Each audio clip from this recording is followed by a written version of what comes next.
राजमाता पुण्यश्लोक अहिल्यादेवी होळकर हे नाव घेतलं की हिंदू धर्माची परंपरा, सनातन हिंदू धर्माचा लौकिक सगळ्यात भारतभर वाढवणाऱ्या एक स्त्री शक्ती म्हणून आपल्याला सगळी आठवण येते.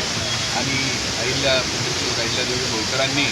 ज्या पद्धतीने मंदिरांचं पुनरुज्जीवन असेल, म्हणजे फक्त आपल्या राज्यात न करता पूर्ण देशभरामध्ये त्यांनी सगळी मोठी मंदिरं, शिवालय, आपलं अगदी कृष्णेश्वर असेल, आपला साताराचं खंडोबा मंदिर असेल किंवा काशी विश्वेश्वराचं मंदिर असेल, सोमनाथाचं मंदिर असेल, त्या सगळ्या मंदिरांचा जीर्णोद्धार करत एक धार्मिक आपल्या या देशाची जी परंपरा आहे तिला जपण्याचं, तिचं वाढ करण्याचं, म्हणजे ज्या मोगलांनी आपली मंदिरं उद्ध्वस्त केलेली होती ती मंदिरं मोडणं म्हणजे हिंदू समाजाचा आत्मविश्वास जाणं असं होतं. पण तो आत्मविश्वास परत जागा कशाने होईल तर ह्या मंदिरांना वैभव येईल त्यावेळेला. आणि असं कार्य मंदिरांच्या बाबतीत पुण्यश्लोक अहिल्यादेवी होळकरांनी केलेलं आहे. त्याचप्रमाणे पाण्यासाठी, आणि त्यावेळेला कुठे बिस्लरीची बाटली नव्हती की कुठे बोरवेल नव्हती, पण अशा वेळेला जे देशाटन करायचे, धर्मयात्रांना सगळी मंडळी जायची, त्यांना ठिकठिकाणी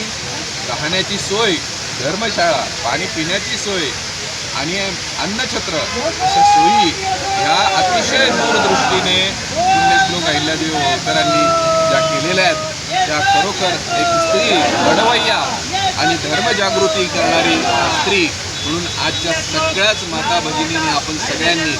अहिल्यादेवी होळकर शिकलं पाहिजे की धर्म आपला प्रथम आहे आणि धर्माची आस्था असणं, धर्माला जोडून राहणं म्हणजे भारत एक संघ राहणं असं आहे. त्यामुळे आज त्यांच्या या जयंतीच्या उल्लेख प्रसंगी आपण सर्वांनी त्यांची शिकवण आचरणात घ्यावी ही माझ्यापासून हे सगळ्यांनी आपण करू हीच अपेक्षा व्यक्त करतो आणि काम करतो.